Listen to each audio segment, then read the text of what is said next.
Bien, hoy vamos a dar inicio a la clase del día de hoy. Continuamos entonces hablando de lo que es el tema número uno. En la clase anterior hacíamos un recuento de lo que era más o menos el sistema tributario venezolano, cuáles eran las comparaciones que se daban en esos tributos que manejó Venezuela en el pasado, cuando era parte de la colonia española, luego cuando fue la época de la independencia y continuamos progresivamente dentro de ese proceso evolutivo del sistema tributario. Luego de eso ya terminábamos hablando de lo que era el CENIAT, el Servicio Nacional Integrado de Administración Aduanera y Tributaria, y empezábamos a ver entonces cómo de cierta forma se generaba mayor importancia al contexto tributario. Hay algunos países que tienen de cierta forma o han tenido en su proceso histórico alguna connotación de importancia más en los tributos que lo que fue el caso venezolano. Venezuela, precisamente por esa aparición del petróleo, en su momento, pues no veía solamente el sistema tributario como una parte o como un sistema de ingresos único al país para pues, cubrir de cierta forma todo su proceso económico. Eso implicaba entonces que era mixto ese proceso, a veces se veía inclusive insignificante esa condición tributaria, pero poco a poco empieza a generar mucho más auge, inclusive en los últimos años, al momento de que entra en crisis la empresa petrolera, por las razones que se hayan generado, se empezó entonces nuevamente a entender la necesidad del contexto tributario, a ver que de una u otra forma era un sistema de ingresos. Sin embargo, vemos próximamente que el Estado ya tiene unos ingresos diferentes. Ahora hablamos del arco minero, seguimos hablando de la empresa petrolera, seguimos hablando de otros contextos que también le generan recursos económicos al Estado y no solamente entonces percibe Venezuela esa condición tributaria como lo hacen otros países de forma exclusiva. Eso para verlo más o menos dentro del contexto de lo que es el derecho comparado. No sé si ustedes hacen un recuento más o menos para hacer el enlace de lo que quedó en ustedes de la clase pasada y continuamos entonces con la clase de hoy. A ver quién hace un mini resumen de todo lo que conversamos en la clase pasada. En estas primeras clases, pues yo no voy a, pero no voy a tener aquí los nombres puntualizados, poco a poco me lo voy a aprender. Sí me gusta que esa participación de alguna manera, pues dentro de lo que es la cátedra tenga alguna ponderación, porque creo que esa participación pues genera muchas veces esas intervenciones, que eso sea considerado, ¿no? Solamente eso, sino también la participación directa en la clase. Por supuesto que entendemos que existen dificultades de internet, dificultades de electricidad para que cada uno de ustedes se pueda conectar a todas las clases, pero por lo menos en la generalidad, sí la participación. Muchas veces vemos la lista de asistencia, son casi 100 estudiantes, pero en las clases pues solamente participan de forma directa, a veces solamente 20, menos que ese número. Entonces, pues allí es interesante que, aunque ellos la puedan ver en diferido, se haga la participación, o por lo menos esas personas que lo hacen en diferido también que participen. Como les indicaba, tenemos un grupo de Telegram para que de una u otra manera puedan interactuar. Pero bueno, vamos a buscar de cierta forma saber qué quedó de la clase pasada. Un recuento pequeñito puede ser de la clase pasada para hacer el enlace de la clase de hoy. ¿Quién me colabora con eso? Hola, profe. Soy Buenos Keila. días, Keila. Sí, aquí la estoy mirando, Keila. Vimos la clasificación de impuestos, tasas, contribuciones. Después vimos un poco de la historia, los diferentes tipos de impuestos, cómo se manejaban desde antes, el impuesto de la sal, el impuesto del licor. Este, mm, Más o menos eso fue la clase pasada. Ok, ¿y qué fue para usted lo más relevante, Keila? ¿Qué considera usted que fue lo más relevante que quedó de la clase pasada? Para mí, la definición de impuestos, tasas y contribuciones. Ok, porque obviamente eso garantiza de cierta manera cuál es el Lo contexto que vamos a de... ver más adelante, claro. Exactamente, eso es correcto, bien, está muy bien. ¿Alguien más? Bueno, sí, yo quisiera compartir Ariana, que en la clase Correcto. En la clase pasada aprendimos referencia a cómo no ha cambiado muchas cosas actualmente a años anteriores, referente a cómo cobran los impuestos, las tasas, las contribuciones. Quizás lo único que ha cambiado son los nombres de esas tarifas o tasas o impuestos o tributos, pero como tal hay cosas que se siguen cobrando en este momento, en la actualidad. Y pues también me gustó mucho las etapas que vimos de la evolución y los ejemplos que se dio referente a que era una tasa, una contribución y un impuesto, y las diferencias que tienen para poder nosotros identificar y saber cómo se dividen y saber que esas tres cosas son tributos en general. También la última, bueno, lo que a mí más me llamó la atención fue la última diapositiva, que fue ya en referencia a lo que nos va a enseñar y a compartir en esta cátedra, referente a las declaraciones de impuestos sobre la renta y a las retenciones y eso. Ok, perfecto, Ariana, interesante. Entonces, lo que hicimos en la clase pasada fue un recuento de especificar de forma clara e inequívoca a qué nos referimos con tributos. Y cuando hablamos de tributos, no solamente hablábamos de eso, hablábamos que los tributos están en el sentido nacional, en el sentido estatal y en el sentido municipal, ¿no? Y si nosotros revisamos eso, existe algo que se llama la pirámide de Kelsen. ¿Quién me dice más o menos qué es eso? Si recuerdan algo por allí de legislación. La pirámide de Kelsen, la pirámide de Kelsen es la parte donde entra lo de la Constitución y luego los poderes, ¿correcto? Ok, perfectamente. Entonces, ¿por dónde deberíamos empezar nosotros hablando? Deberíamos empezar entonces por Por la la Constitución Constitución. Nacional. Entonces, ahí vamos a ir mirando la clase y vamos a ir mirando el grupo de Telegram. Les estoy colocando allí un documento que se llama Principios Funcionales Tributarios. Vamos a manejar una didáctica diferente de trabajo. Quiero que no sean aburridas las lecturas. Recuerden que vamos a trabajar con la ley de impuestos sobre la renta. Vamos a desarrollar mucho de lo que está en ese contenido y pues lo quiero hacer desde un proceso de análisis donde todos pues participemos, tanto ustedes como estudiantes, como nosotros como docentes, ¿no? Entonces les colocaba que esa pirámide de Kelsen dice que tiene como una jerarquía de las normas. Eso es importante que ustedes como contadores públicos por favor lo internalicen. En Venezuela hay una distorsión impresionante de todo lo que es el sistema jurídico, hay una inseguridad jurídica tremenda, pero eso no quiere decir que ustedes tienen que aprender lo malo, vamos a aprender las cosas que son positivas y que son buenas dentro de lo que es la cotidianidad normal en el derecho internacional. Entonces, esa pirámide de Kelsen estructura una forma horizontal de cómo está estructurado o cuál es la jerarquía que deben tener las normas y prevalece sobre todas las normas la Constitución. Significa que ella va a establecer cuáles son los tributos, cómo funciona el sistema tributario, qué es el sistema tributario, va a dar razón precisamente a lo que son los principios constitucionales tributarios en el derecho venezolano y que eso no está tan descabellado porque eso va a tener también mucho que ver con el sistema tributario internacional. Entonces, después de esa pirámide de Kelsen, recuerden que vienen, de esa pirámide viene la Constitución y después de esa Constitución vienen los códigos. En este caso, si nos estamos refiriendo al derecho tributario, vendría eso que se llama Código Orgánico Tributario.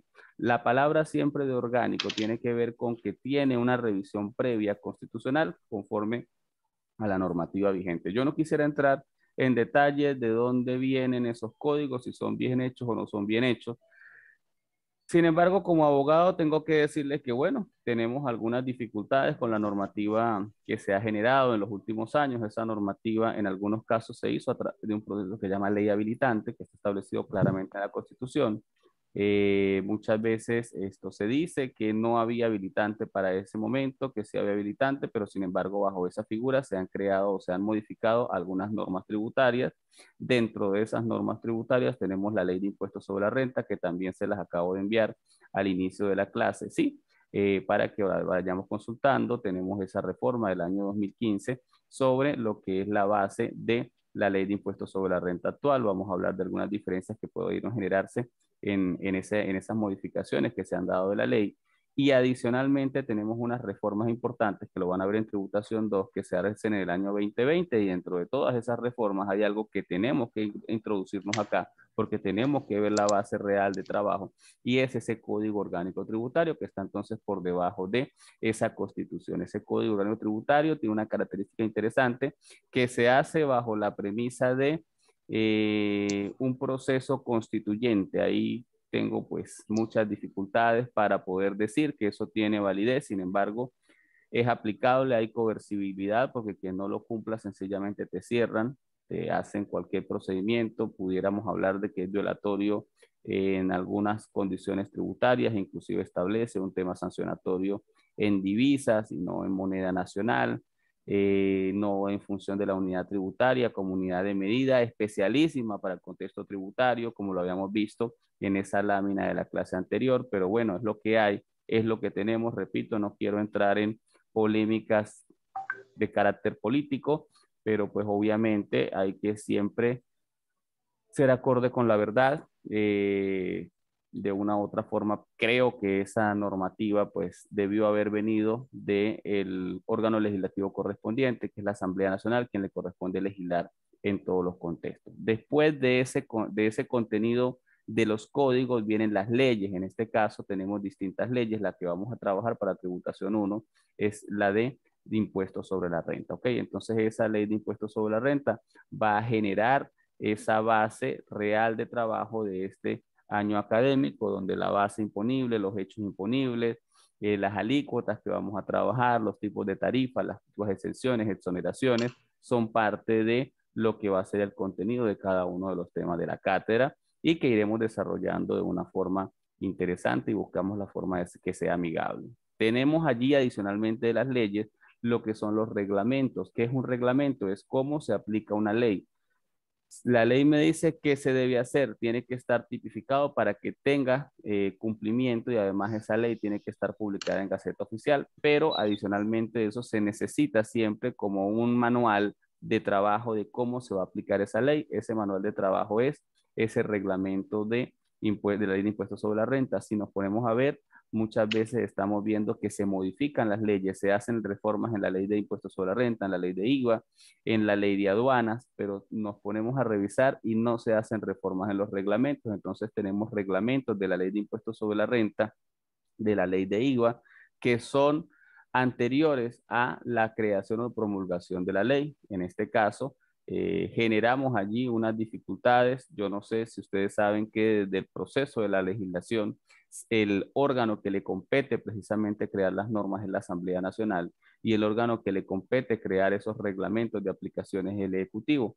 Entonces muchas veces vemos cómo se queda en deuda en esa realidad tributaria y en otras tipos de legislaciones, en materia civil, en materia mercantil, cuando se crean las normativas, porque no se crean los reglamentos respectivos para que de una u otra forma podamos entonces nosotros visualizar cómo es que se va a aplicar la ley, entonces quedan algunas lagunas allí de trabajo o a veces se hace también en una condición donde no es de forma clara la interpretación que podamos generar y eso pues genera distorsiones y es lo que nosotros decimos o los contadores hablamos de el criterio, ese criterio que debemos aplicar en un momento determinado para no poder definir entonces una forma de trabajo siempre enfocados en lo que son los principios de contabilidad generalmente aceptados y cuando hablamos en el contexto tributario lo que son los principios tributarios, ¿ok?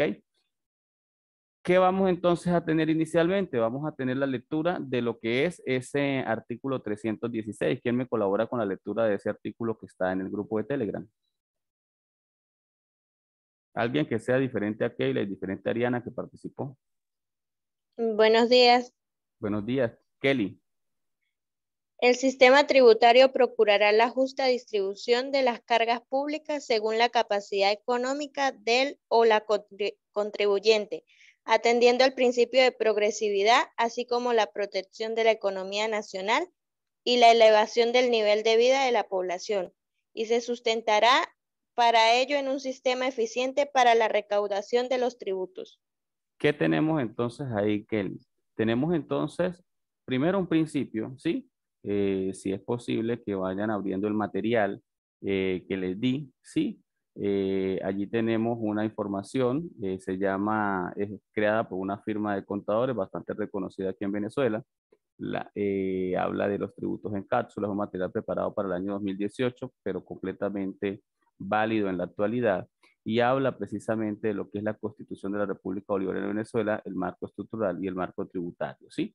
Y habla de unos principios, no sé si lo están viendo allí. Vamos a revisar primero ese principio de legalidad, ese principio de generalidad, ese principio de capacidad económica contributiva, ese principio de progresividad, el principio de igualdad, el principio de justa y equidad y el principio de no confiscatoriedad. Tenemos allí entonces una lectura muy mínima, pequeñita. Se habla de cápsulas en esa firma de auditoría sobre lo que son ese contexto. Todo lo que se dé en materia tributaria debe siempre estar enmarcado dentro de esta realidad, y precisamente entonces este artículo 316 habla de ese proceso de la justa distribución de las cabras públicas, la justa distribución de la capacidad contributiva que pueda tener en un momento determinado un contribuyente, ¿sí? Adicionalmente, es la obligación también que tenemos nosotros como ciudadanos dentro del contexto de esos deberes y derechos, y dentro de esos deberes que nosotros tenemos es formar parte de ese sistema contributivo. ¿Para qué? Para que se genere un procedimiento adecuado de lo que es la materia de salud, la materia de educación, de servicios públicos en general, en donde siempre debemos entonces coayudar a ese gasto público y por supuesto también al funcionamiento o al buen funcionamiento del Estado. Y cuando nos referimos al Estado nos referimos a esos 5 poderes: al Poder Ejecutivo en todas las atribuciones que corresponde, al Poder Legislativo en todas sus atribuciones, el Judicial y en fin, en cada uno de los ámbitos que vamos desarrollando. Sin embargo, ¿por qué hago entonces este primer enfoque en lo que es la Constitución Nacional? Porque lamentablemente tenemos que empezar desde ese proceso. Si hay algo dentro de una norma que sea contrario a un artículo de la Constitución, esa norma debe ser inaplicable. Y los primeros que tienen que garantizar la inaplicabilidad precisamente de ese articulado, de esa normativa, tienen que ser los que van a tabular la información o los que van a declarar la información. Y esas personas de forma directa e inequívoca son los contadores públicos. Entonces, siempre tenemos nosotros que velar por el cumplimiento de la Constitución, por el cumplimiento de esos principios tributarios establecidos allí, y eso nos va a dar entonces la garantía real de poder entonces nosotros hacer las cosas de forma correcta. Muchas veces se pretende en este país, o se ha pretendido en este país, que se aplique una resolución o que se aplique una ley contraria muchas veces a lo que es el texto constitucional, y eso pues va a generar la posibilidad de que nosotros podamos recurrir a la vía jurisdiccional, en este caso al Poder Judicial, y invocar en este caso inconstitucionalidad de alguna de esas prerrogativas que pretenden establecerse. Entonces creo que hay muchas veces la necesidad de conocer cuál es la base real de la aplicación de una materia, en este caso de la materia tributaria, para nosotros poder tratar el día de mañana de generar un criterio cuando se requiera. No sé si más o menos nos vamos entendiendo, qué apreciaciones tienen, voy muy rápido, cómo va la clase, a ver, pregunto. Cuéntenme.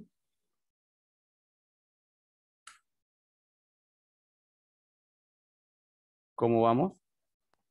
Bueno, yo le estaba entendiendo, no ¿Sí? sé los demás Perfecto. compañeros. Ok, bien, muy bien, Ariana. Coloco entonces en el grupo ahorita nuevamente el artículo 317. Aquí hay algo importantísimo que debemos revisar, porque para que exista una tasa, un impuesto o una contribución, esa tasa, ese impuesto o esa contribución tiene que estar garantizado en una normativa. No sé si fue con ustedes o fue con el otro grupo, o con los otros 2 grupos de la universidad de clase en la semana pasada, que me decían sobre un tributo que cobra el protectorado o una tasa que cobra el protectorado por el paso de mercancías. Y me decían, bueno, profesor, ¿qué es una tasa, un impuesto o una contribución? Y yo les decía, bueno, ya va, eso es algo que no está tipificado en una normativa, por lo tanto, todo lo que no esté dentro del contexto legal es un ilícito. Entonces, esas son cosas que tenemos que determinar. Ninguna alcaldía, ninguna gobernación, ni siquiera el Ejecutivo Nacional a través de el CENIAT puede implementar el pago de una tasa, de un impuesto, de una contribución sin que eso esté previamente establecido en una normativa y que esa normativa tenga vigencia y además de eso que haya sido publicada en Gaceta Oficial conforme a lo que respecta en la formación de leyes. Entonces vamos a darle lectura a ese artículo 317, a ver quién me colabora, que no sea ni Keila, ni Ariania, ni Kelly.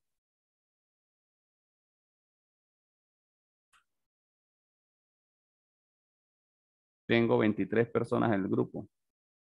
A ver, Andri, Yamilei, Carlos Quiroz, Daniela, porque la idea no es solamente conectarnos aquí a la clase, la idea es participar en ella. Buenos días. Buenos días. No podrá cobrarse impuesto, tasa ni contribución alguna que no estén establecidos en la ley, ni concederse exenciones y rebajas ni otras formas de incentivos fiscales, sino en los casos previstos por la ley que cree el tributo correspondiente. Ningún tributo puede tener efecto confiscatorio.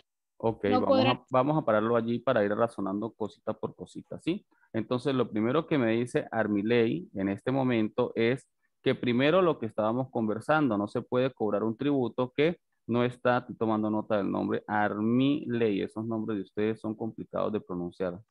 Ok, Armilei, ok. Entonces, de cierta forma, vemos allí esa necesidad de que esté tipificado en una norma un tributo. De lo contrario, no es posible que se genere ninguna condición o exhorto al cobro. Ahora bien, más allá de eso, ese mismo artículo 317 empieza a generarnos una condición interesantísima y dice, no podrá concederse ni exenciones ni exoneraciones. Esos son dos, en este caso de rebajas, no habla de exoneraciones, habla de exenciones y rebajas, pero hay exenciones y exoneraciones. Las exenciones están en la norma y las exoneraciones también. Y hay una serie de rebajas. ¿Quién crea eso? Eso lo crea pues la persona que esté representando la hacienda pública en este momento, ya sea el ejecutivo a nivel nacional, el ejecutivo a nivel regional, que sería la gobernación, o el ejecutivo a nivel municipal, que sería en este caso la alcaldía. En ningún caso se puede entonces, si hay un tributo que ya está tipificado previamente, no permitir que se cobre. Tiene que siempre generarse esa condición, ¿ok? Exceptuando, por supuesto, que la normativa genere unas posibilidades de rebajas o genere unas posibilidades de exenciones. Si esa ley misma establece esa posibilidad, no hay ningún problema. En ese caso, se puede considerar, pero no puede nadie por solamente estar investido de autoridad decir, no, es que como usted es amigo mío, yo no le cobro. No, siempre debe darse esa condición. ¿Y qué son los incentivos fiscales? Los incentivos fiscales son esa posibilidad de que se da de que los contribuyentes generen una inversión dentro de un territorio y que tengan algo a cambio. Entonces muchas veces vemos, por ejemplo, como las alcaldías con referente a lo que es la patente de industria y comercio, o lo que sería el impuesto de actividades económicas, vemos como muchas veces dicen, bueno, quien cree una farmacia dentro del municipio, le voy a dar un lapso de 5 años sin cobro de el tributo de actividades económicas. ¿Para qué? Para que obviamente hagan inversión de farmacia, porque vamos a ver que en este municipio no hay farmacia. Estaríamos hablando de repente de un municipio que no sea la capital de ningún estado, sino un municipio foráneo donde tiene esa necesidad.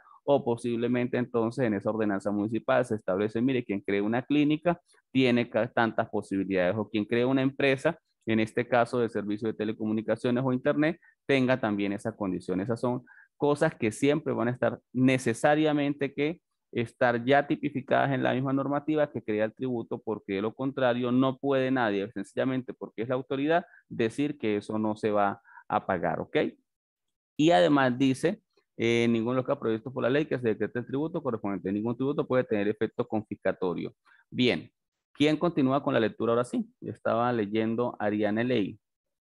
Armilei, disculpe, Armilei Balduz. ¿Quién continúa? Profe, se me fue la luz en plena clase. Jocelyn, ok, Jocelyn, no hay problema. ¿Quién continúa? Tengo por acá alguien en el chat. Profe, no tengo para hablar. Ok, Levia, entiendo.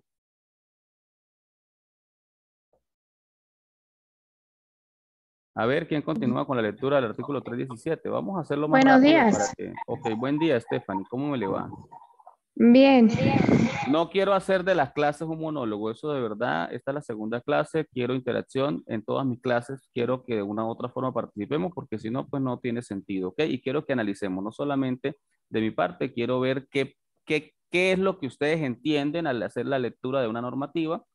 Muchas veces, en este caso, estos tributos son, como lo decíamos en la clase anterior, son tributos que le vamos cambiando el nombre, pero que sigue teniendo la misma esencia, pero hay tributos que se van creando en algunos contextos nuevos y que a veces ustedes como contadores públicos tienen que sentarse, aunque no son abogados, a tratar de interpretar un artículo, una norma completa para poderle darle aplicabilidad numérica a eso. Entonces, es interesante que tengamos por lo menos una visión de lo que se pretende dentro del contexto de lo que es el derecho tributario, dentro de lo que es la parte tributaria, para poder tener ese proceso de interpretación. Y la única forma de hacerlo es a través de esta didáctica educativa, en donde podamos participar tratando de interpretar de cierta forma alguno que otro artículo que esté plasmado en la norma. ¿Ok? Ahora sí, Stephanie. Ok, profe.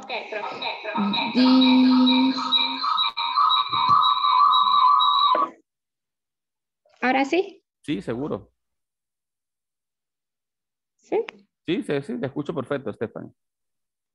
Ajá. No podrán establecerse obligaciones tributarias pagaderas en servicios personales. Ok. La evasión fiscal, sin perjuicio de otras sanciones establecidas por la ley, podrán ser castigadas penalmente. Ahí tenemos, vamos a parar un momento acá, Stephanie, ahí tenemos una de las principales condiciones. Cuando nosotros vemos el Código Orgánico Tributario, el Código Orgánico Tributario tiene tres procesos distintos. Están los ilícitos formales, los ilícitos materiales y los ilícitos penales. Entonces ya estamos viendo cómo es la Constitución Nacional la que establece la posibilidad de que nazca un ilícito penal. Ilícito penal se refiere a que una persona pueda ser en un momento determinado privado de libertad, ¿ok?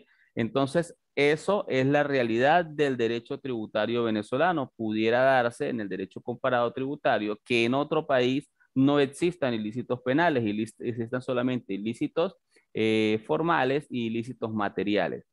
Trato de explicar esto de una vez. Mire que vamos haciendo ese proceso con la interpretación de un artículo. El ilícito formal se refiere a esa obligación que estaba tipificada en la ley, que estaba plasmada en la ley, y esa que decía, por ejemplo, debo declarar antes del día 15 de cada mes y no declaré el día 15 de cada mes. ¿Qué hice? Dejé de cumplir con una formalidad. Otro ilícito que pudiera darse dentro del código, hacer la carta de inicio de operaciones comerciales o la carta de inactividad si fue que la empresa no tuvo operaciones. Eso está tipificado en el Código Tributario. Es una formalidad ir a presentar. No estoy haciendo nada, no estoy pagando ningún tributo. Solamente es cumplir con una formalidad. ¿Cuál es la formalidad?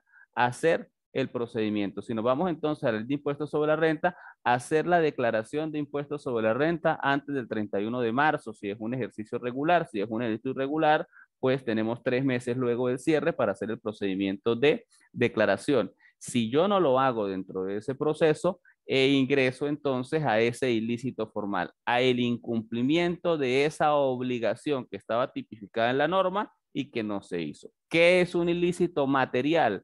Entonces el ilícito material va a ser precisamente esa obligación ya de pago, de que esa declaración probablemente que tenía que hacer antes del 31 de marzo tenía un pago, porque hay declaraciones que pueden tener pago y hay declaraciones que no tienen pago, pero vamos a suponer que tenía pago. Si llegase a tener pago, entonces yo no pagué dentro de la fecha que correspondía, significa que hubo en este caso un incumplimiento al pago. Eso entonces ya se convierte en un ilícito material. Vemos que la formalidad de presentar es un ilícito formal y la de pago, cuando hablamos de dinero, ya de que haya un proceso de pago dentro del contexto tributario, genera entonces un ilícito material.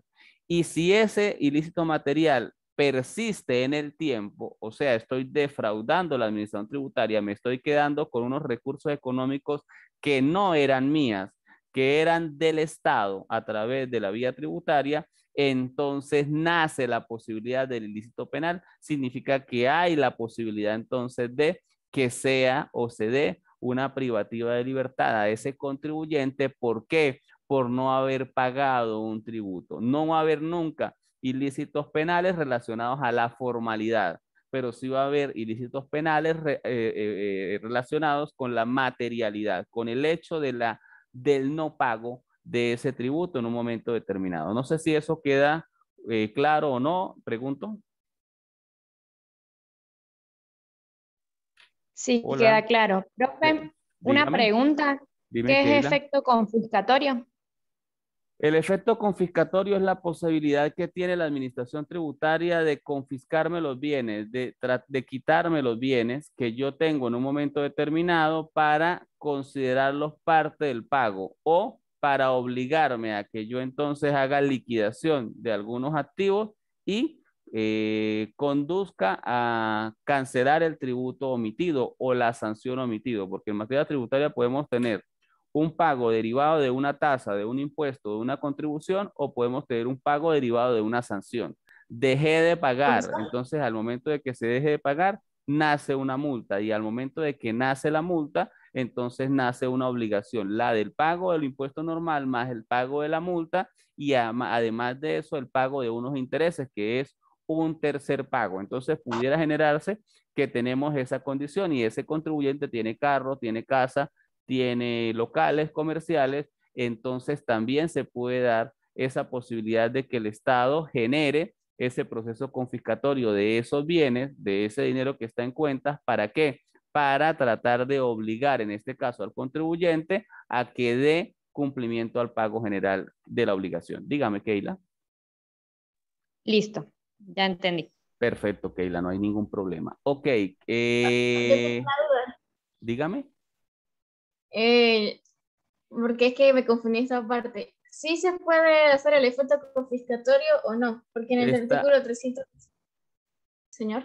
dime, claro, lo que no se puede es, a ver, que se confisque un tributo o el dinero que corresponde a un tributo. Ahora, el Estado siempre puede generar muchas veces esa condición. El Código Orgánico Tributario inclusive prevé que en un momento determinado se paralicen todos los activos de un contribuyente para que se dé el procedimiento de pago, la obligación de pago.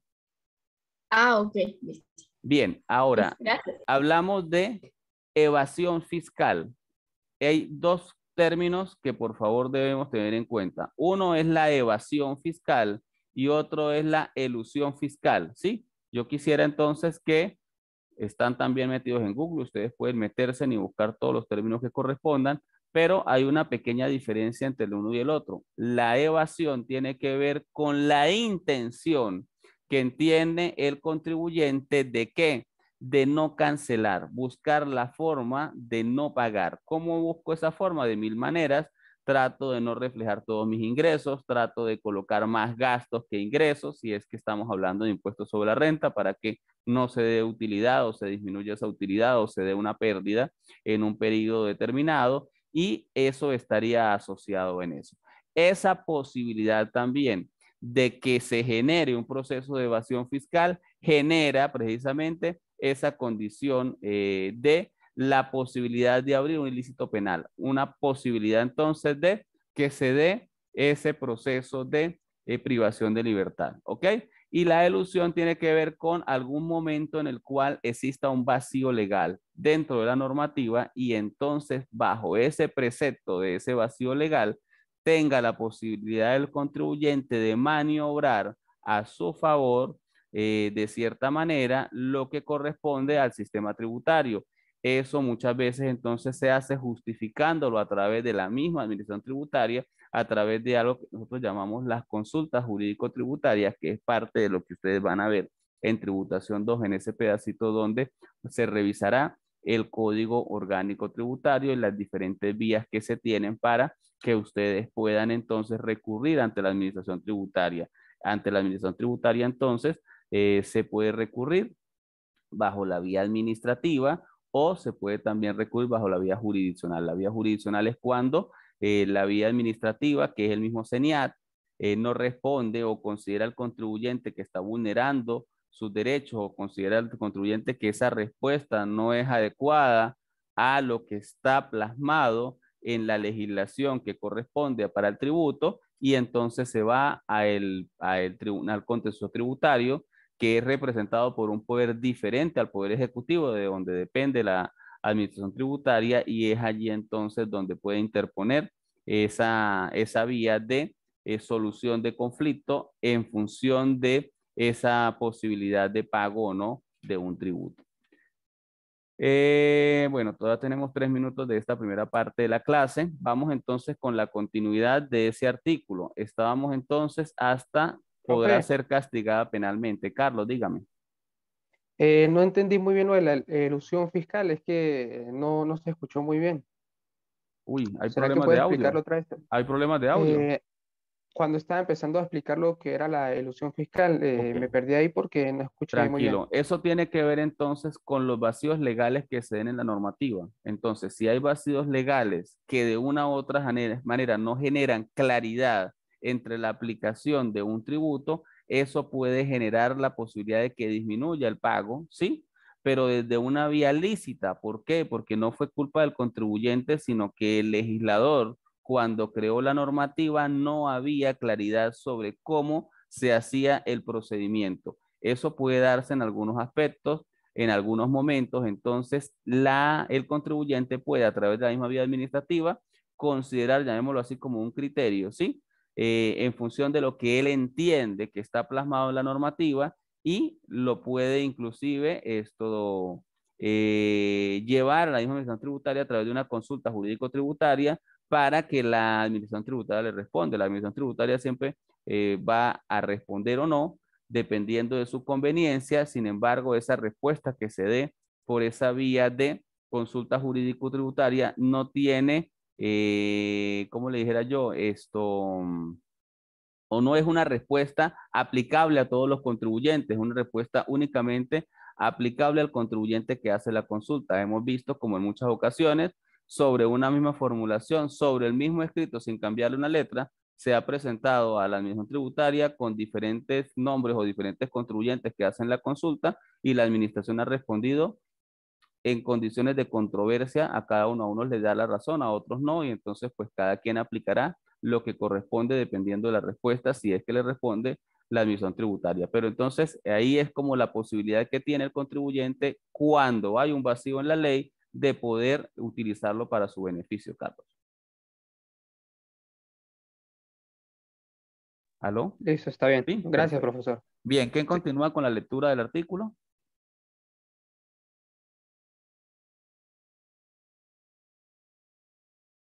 Hola. ¿En qué parte iba? ¿En qué partida del artículo? Llegamos hasta penalmente.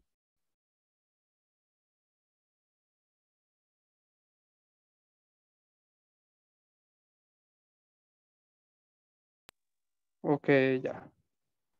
Dice, en el Eh, caso, en el caso de los funcionarios públicos o funcionarias públicas, se Carlos. establecerá el doble de la pena.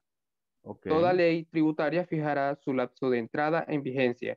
En ausencia del mismo se entregará fijado en 60 días continuos. Esta disposición no limita las facultades extraordinarias que acuerde el Ejecutivo Nacional en los casos previstos por esta Constitución. Vamos a parar un momento allí, Carlos, porque hay cosas interesantes que difundir sobre ese artículo 317. Ojo, lo primero que dice, ya va, una cosa es el contribuyente, ¿sí? Que de una u otra forma haga un proceso ilícito de la materia tributaria, y otra cosa es que sea el funcionario